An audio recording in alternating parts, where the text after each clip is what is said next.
Layani aku sebagai pasangan halal. Bab 004. Cadar. Hanifah mengambil sehelai kain yang biasa disebut cadar dari tangan Ummu Khafifah. Ummu Khafifah kemudian mengambil kain cadar berwarna hitam itu kembali, lalu memakaikannya ke wajah cantik Hanifah. Hingga pipi, hidung, bibir, dan dagu jenjang wanita itu tidak terlihat lagi.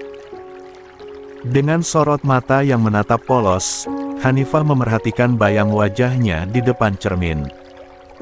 "Umi, aku tahu kain ini. Ini adalah kain cadar yang dipakai oleh wanita yang disebut wanita solihah. Lantas, pantaskah aku memakai kain ini, Umi? Apa yang membuatmu merasa tidak pantas untuk memakainya?" "Ilmu agama dan akhlakku. Ilmu agamaku sangatlah minim. Terlebih lagi, akhlakku jauh dari kata baik. Perbanyaklah ilmu agamamu dan perbaikilah adabmu di balik cadar itu. Cadar tersebut akan menambah rasa malumu apabila hatimu tergerak melakukan hal yang salah. Maka, cadar tersebut akan membantumu terhindar dari perbuatan dosa dan salah itu." Hanifah menundukkan kepala. "Iya, Umi. Aku juga berpikir, bagaimana jadinya kalau warga tahu keberadaanku dan mereka akan menghakimiku lagi apabila aku tidak mengenakan cadar ini." Ummu Khafifah kemudian berdiri dan memegang bahu Hanifah. "Umi juga ingin kamu diberikan kesempatan untuk berubah, bukan dihakimi seperti itu. Itu sebabnya, Umi tidak ingin warga mengenali dan menghakimimu lagi. Tapi, bukan berarti cadar tersebut hanya untuk bersembunyi.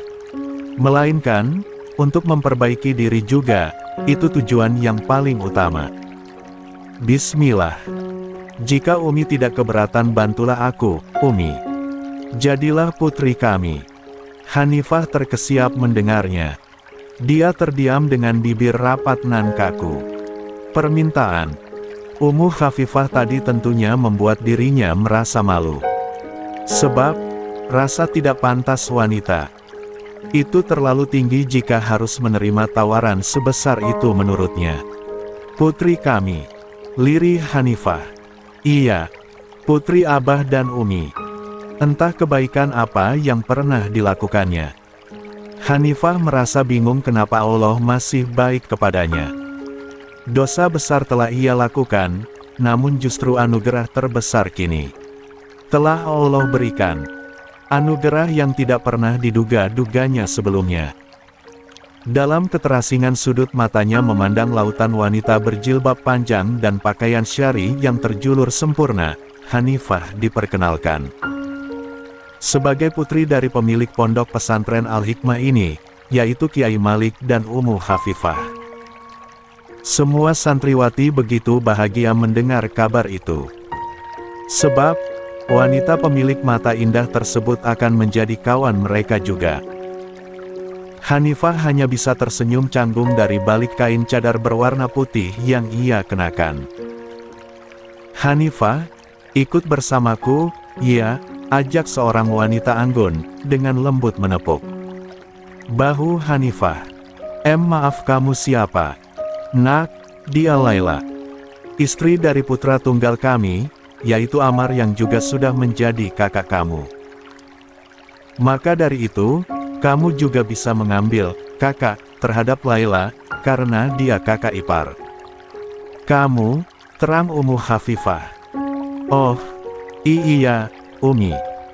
Maaf, aku tidak tahu." "Tidak apa-apa. Ayo, ikut bersamaku," ajak Laila kepada Hanifah. Hanifah mengikuti kemana Laila melangkah. Wanita berusia 22 tahun itu mengajak Hanifah ke aula asrama putri. Dia mengajarkan sebuah kitab di sana. Setelah selesai, Laila tiba-tiba merangkul bahu wanita yang kini menjadi adik iparnya itu. "Aku lihat, dulu kamu wanita yang ceria. Benar, tidak?" tebak Laila. "Wah, Kak Laila tahu itu. Kakak ini peramal, ya. Hebat banget, ujar Hanifah, begitu antusias. Laila tersenyum melihatnya. Tidak hanya ceria, kini Laila melihat Hanifah sebagai sosok wanita yang masih polos. Andai saja Laila tahu kesucian Hanifah sudah terenggut, sudah pasti Laila akan berpikir bahwa karena kepolosannya lah yang membuat laki-laki memanfaatkan kecantikan wajah dan kemolekan tubuh wanita berusia 18 tahun itu. Bukan peramal. Tapi, aku melihat dari perangaimu. Aku suka gadis yang polos dan ceria. Loh, kenapa kamu tidak menunjukkan itu kepadaku? Laila mencoba membidik suatu pertanyaan yang dapat menyentuh kepribadian Hanifah yang sesungguhnya. Tidak ada alasan untuk ceria setelah semuanya terjadi padaku. Hanifah menunduk, sedih. Laila langsung membawa adik iparnya itu ke dalam pelukannya. Tiba-tiba air mata Hanifah kembali berjatuhan begitu merasakan hangatnya pelukan Laila yang memeluknya dengan kasih sayang. Kakak perempuan yang selama ini Hanifah dambakan kini dia bisa merasakannya pada Laila. Dulu, Hanifah adalah anak tunggal dari kedua orang tuanya. Alih-alih merasakan saudara bersama saudara sepupu, justru Hanifah dibenci dan dihina oleh saudara dari ibunya sendiri. Hari demi hari Hanifah lalui dengan sedikit rasa lega. Sebab, orang tua angkatnya tidak pernah membiarkan dia lapar dan haus akan kasih sayang. Wanita itu begitu dicintai dan dikasihi oleh keluarga barunya sampai saat ini. Perlahan, kondisi Hanifah mulai membaik. Sedikit demi sedikit pribadi yang sesungguhnya dari wanita itu mulai kembali berkat bantuan dari Laila juga yang selalu mengajarkan Hanifah menjadi diri sendiri. Abah, Umi, bolehkah aku meminta satu hal? Tanya Hanifah, ragu-ragu. Boleh, nak. Katakan, apa yang kamu minta dari kami? Kiai Malik langsung menimpali. Aku mau tinggal di asrama saja sama teman-teman yang lain, Abah. Aku ingin merasakan bagaimana menjadi santriwati. Ummu Khafifah langsung melempar tatapan panik kepada suaminya. Melalui tatap mata sang istri, Kiai Malik mengerti apa yang sedang dikhawatirkan istri tercintanya itu. Begini, nak, bukan Abah tidak mengizinkan. Tapi, bukankah lebih baik kamu tetap di rumah saja bersama Abah dan Umi? Kita juga tinggal di lingkungan pesantren, kan? Apa bedanya? Kiai Malik mencoba memberikan penawaran yang lebih baik kepada putri angkatnya itu. Beda, Abah. Kalau di sana, aku bisa belajar mandiri dalam segala hal. Aku mohon, berilah aku izin, Bah. Mohon Hanifah. Setelah beberapa bulan tinggal bersama orang tua angkatnya, Hanifah kini sudah mulai terbiasa. Bahkan, Hanifah sudah mulai menunjukkan bagaimana kepribadiannya yang dulu. Namun, wanita cantik itu tidak pernah berhenti belajar dan terus belajar memperbaiki diri. Meskipun, dia seringkali merasa sulit karena belum terbiasa. Ummu Khafifah berpindah duduk ke sebelah Hanifah. Ia merangkul kedua bahu putrinya. Nak, maafkan Abah dan Umi. Mungkin, permintaan kamu kali ini tidak bisa kami wujudkan. Bukan tidak percaya padamu. Tapi, ini semua demi keselamatan kamu, nak. Bagaimana kalau kamu membuka cadar dan ada yang mengenali wajah kamu? Sedangkan, sampai sekarang ini semua orang masih mencari-cari keberadaan kamu. Ummu Khafifah berusaha memberikan pengertian. Hanifah langsung menunduk. Dia mengerti akan identitas yang harus disembunyikannya di balik cadar yang ia kenakan. Jika tidak, kehendak orang-orang yang ingin menghabisinya tidak bisa dikendalikan. Oh, iya, Umi. Aku paham. Maafkan aku yang meminta hal ini. Aku tidak akan memintanya lagi, jawab Hanifah. Ummu Khafifah langsung mencium kepala Hanifah. Dia sebenarnya tidak tega melihat Hanifah harus membatasi diri di luar rumah. Hanya saja, tidak ada hal lebih yang bisa mereka lakukan, selain menjaganya dengan cara seperti ini. Seperti santriwati yang lain, Hanifah mengikuti seluruh kegiatan di pesantren. Tidak mudah bagi Hanifah. Tapi, dia terus memacu diri agar belajar dan terus belajar untuk memperbaiki diri. Siang ini, Laila mengajak Hanifah untuk berkeliling sebentar di sekitar asrama putri. Semakin hari, Hanifah semakin dekat saja dengan Laila, karena mungkin Laila yang masih berusia muda membuat pembicaraan mereka selalu sinkron. Apalagi, Laila belum dikaruni seorang anak, karena usia pernikahannya bersama Amar juga baru menginjak angka 6 bulan. Oh, ya, Dek. Nanti sore ada pengajian kitab dari seorang ustadz.